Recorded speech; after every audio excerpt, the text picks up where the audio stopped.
제가 대학교 1학년 때 저희 교회에 부흥회가 있었습니다.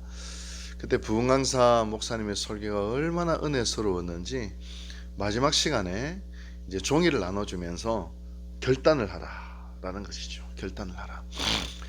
제 아는 선배는 저희가 1년 동안 300명을 전도하겠다 그렇게 결단을 하고, 저는 뭘 결단했냐면 153만원을 헌금하겠다 그렇게 결단을 했습니다.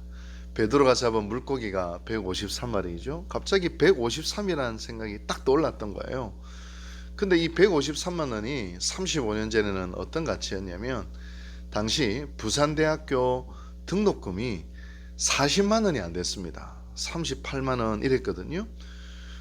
부산대학교 등록금이 한 38만 원 이랬으니까 이 153만 원은 부산대학교 등록금 한 3번, 4번 할 수 있는 그런 2년치 등록금에 해당되는, 나름대로 그 당시에는 큰 돈을 헌금하겠다 그렇게 대학교 1학년 때 그렇게 적어 냈던 것입니다.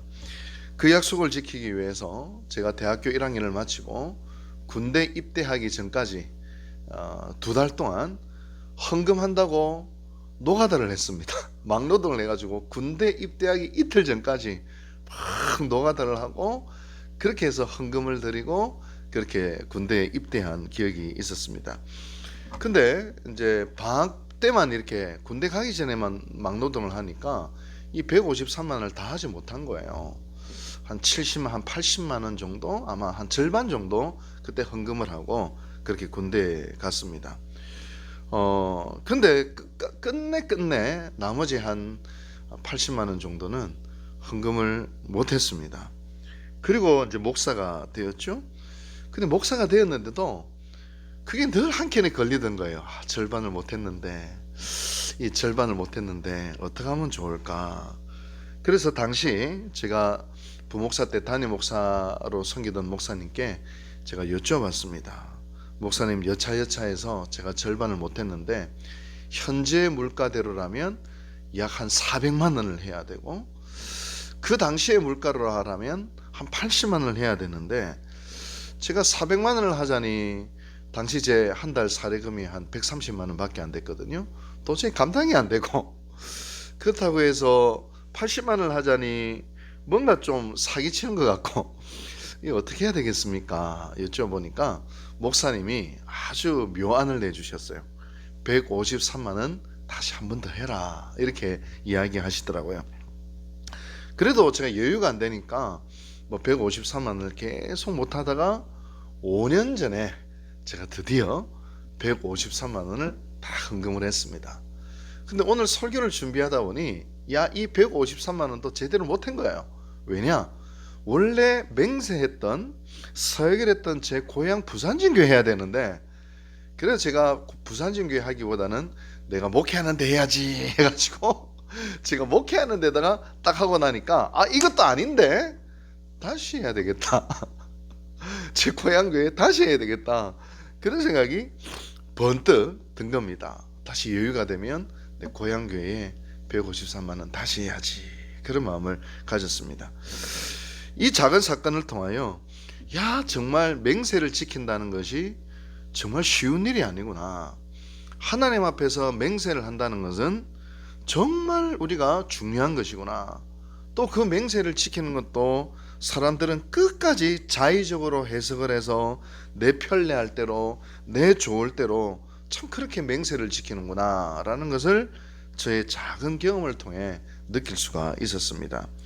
그리고 20살 젊은 청년이 했던 그 작은 맹세가 이제 35년이 지나도록 제 마음에 남아있게 될 줄 누가 알았겠습니까?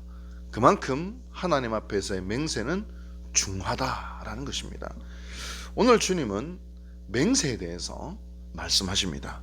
33절을 보니 또 옛사람에게 말한 바 헛맹세를 하지 말고 내 맹세한 것을 주께 지키라 하였다는 것을 너희가 들었으나, 아마도 이 10계명의 세 번째 계명인 여호와의 이름을 망령되게 부르지 말라, 이 계명을 두고 말씀하신 것입니다. 왜냐하면 구약에서는 맹세를 여호와의 이름으로 맹세를 했습니다. 그런데 여호와 이름으로 맹세를 해놓고 맹세를 안 지키는 거죠. 그래서 여호와의 이름이 망령되이 되어버린 것입니다. 그게 삼계명과 관련되어 있는 것이죠. 원래 율법에 대한 맹세, 하나님 앞에서의 맹세는 성경에서는 굉장히 중요했습니다. 가령 민수기 30장 2절에 사람이 여호와께 서원하였거나 마음을 제어하기로 서약하였거든 파약하지 말고 그 입에서 나온 대로 다 행할 것이니라 라고 했습니다. 그래서 사사기 11장에 보면 맹세에 대한 아주 중요한 교훈적 사건이 있습니다. 입다라는 사사가 암몬과 전쟁을 치르러 나가면서 만일 하나님이 나에게 승리를 주시면 가장 먼저 마중 나온 사람을 번제물로 드리겠습니다. 그렇게 맹세 서약을 합니다. 암몬과의 전쟁에서 승리를 하고 이제 진영으로 돌아오는데 가장 먼저 마중 나온 사람이 누구였을까요? 자기 딸이 마중 나옵니다. 그래서 입다는 가슴이 찢어지는 고통과 눈물을 머금고 자신의 사랑하는 딸을 하나님 앞에 맹세한 대로 번제물로 바치게 됩니다. 그만큼 구약에서 하나님의 이름으로 한 맹세는 반드시 지켜야 되는 절대적인 것이었습니다. 문제는 인간은 언제나 이걸 악용하지 않습니까? 조금이라면 틈이라도 생기면 언제든지 자신의 욕망과 이익을 위해 오용을 해버립니다. 하나님의 이름으로 맹세하면 와, 저 맹세 진짜다 그렇게 생각을 하니까 맹세하고 사기치는 거예요. 자기의 거짓을 가리기 위해서 또 맹세하는 거예요. 아주 하나님의 이름이 망령되이 일컬어지기 시작했던 것입니다. 여러분, 가령 우리도 그런 맹세한 적 혹 없습니까? 하나님, 이 병만 고쳐주시면 제가 평생을 주님을 위해서 살겠습니다. 하나님, 우리 아들 대학에 합격만 시켜주시면 제가 이제는 교회 봉사 열심히 하겠습니다. 하나님, 이 사업만 잘 되면 제가 10의 1이 아니라 그냥 10의 2도 하겠습니다. 그리고 나서 입 싹 닦을 때가 얼마나 많았습니까? 더 심각한 것은 하나님 앞에 그렇게 맹세했는데 말이죠. 그러자 주님은 34절 상반절에 다음과 같이 말씀하십니다. 나는 너에게 이르노니 도저히 맹세하지 말지니. 주님은 아예 맹세하지 말라 그렇게 이야기합니다. 근데 이 본문을 어떻게 해석해야 될까 연구를 하다가 세 가지로 이야기할 수 있습니다. 첫째, 이것은 그 어떤 맹세도 하지 말라 그런 의미는 사실은 아닙니다. 왜냐하면 주님이 말씀하신 것은 앞에 나오는 헛맹세를 말하는 거예요. 사실 주님도 마태복음 26장을 보면 주님도 맹세를 하세요. 마태복음 26장 63절 64절을 보면 대제사장이 이렇게 이야기해요. 네가 살아계신 하나님의 이름으로 맹세해라. 네가 진짜 그리스도 맞냐? 그러니까 예수님이 그래 맹세하지. 물론 이제 성경에는 맹세하지라는 말은 없죠. 그래 맹세하라 하니까 그래 나 그리스도 맞아 라고 이야기를 하는 그 장면이 나옵니다.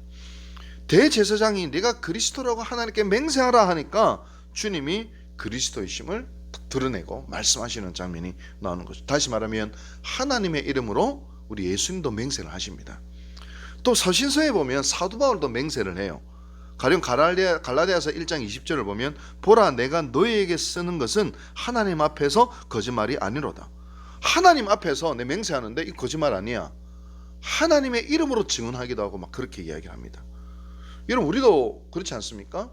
결혼할 때도 맹세하잖아요. 서약하잖아요. 또 우리가 세례를 받을 때도 당신은 목사님의 말씀에 순종하고 교회 치리에 복종해서 딱 손을 들고 맹세하잖아요. 또 직분자들이 권사 임직을 받을 때도 손을 들어서 맹세를 하잖아요. 서약을 합니다. 교회의 덕을 세우겠다고, 목회자를 돕겠다고, 목회자의 지도에 순종하겠다고 손을 들어서 딱 맹세를 합니다. 근데 이 맹세를 누구의 이름으로 하나요? 하나님의 이름으로 맹세를 했던 거죠. 구약식으로 보면 피의 맹세를 한 겁니다. 근데 요즘에 보면 그렇게 맹세해놓고 그냥 엉망진창으로 신앙생활하는 경우들이 또 얼마나 많이 있습니까? 여러분, 우리는 어떻습니까? 우리는 혹 헛맹세한 적 없습니까?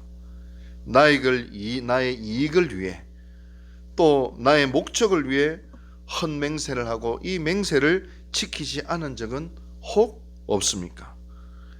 지킬 수 있는 맹세였다면 지금이라도 지켜야 돼요. 못 지킬 맹세였다면 하나님 앞에 용서를 구해야 되지 않겠습니까? 여러분, 그래요. 앞으로 우리의 맹세는 필요할 때가 있습니다.